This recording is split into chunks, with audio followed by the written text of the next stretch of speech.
How do you better organize your writing? That's the topic I'm addressing today with The Right Question. I'm Daphne Gray Grant, the publication coach, still in pandemic mode.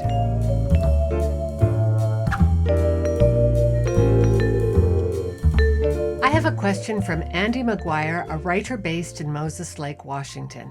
Here's what he's asked via email. I have just pinpointed my main problem in writing. I get all kinds of ideas, references, nonfiction blog posts, and snippets of writing all typed out. I use OneNote, and then I struggle with how to go back and organize it all. One problem with just sitting down and writing without editing is that once I have enough draft text to start editing, I find that what I have written can be organized in several different ways. Then it takes me an enormous amount of time to turn this into a readable form.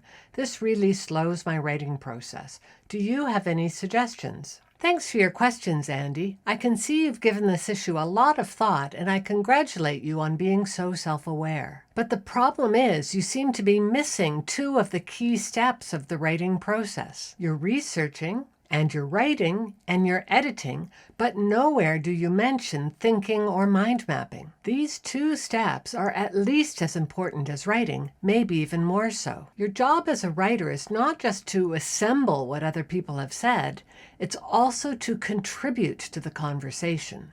And to be able to do that, you need to think. Let me make a couple of observations about thinking. First, you need to get away from your desk.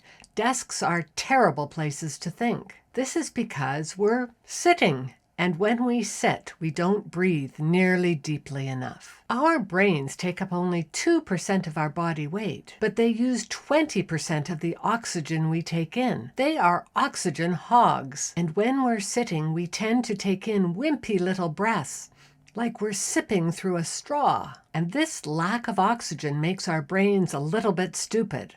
Or at least more stupid than they would be if we were breathing deeply enough. So instead of sitting, go out for a walk.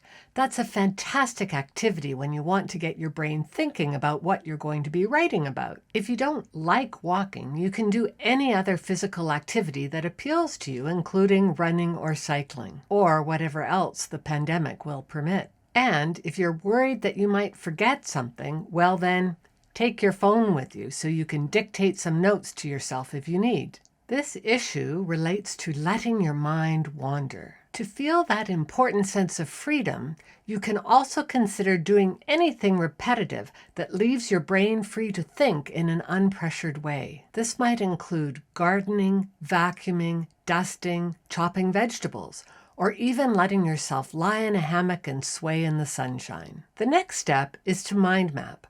I've written about that subject a lot already and even done a couple of videos, so I'm just going to include a link to all that material in the show notes below. Please be sure to take a look at it because I think mind mapping will make a huge difference to you. Andy, I know you think the problem is that you're not editing while you write, but in fact, it's far more likely the problem is you're not thinking before you write, nor, it seems, are you taking advantage of the many benefits that mind mapping can offer you.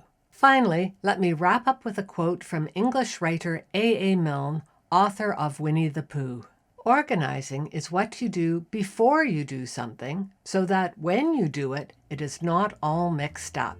Andy, if you're able to add thinking and mind mapping to your writing process, I think you'll be much happier with the results.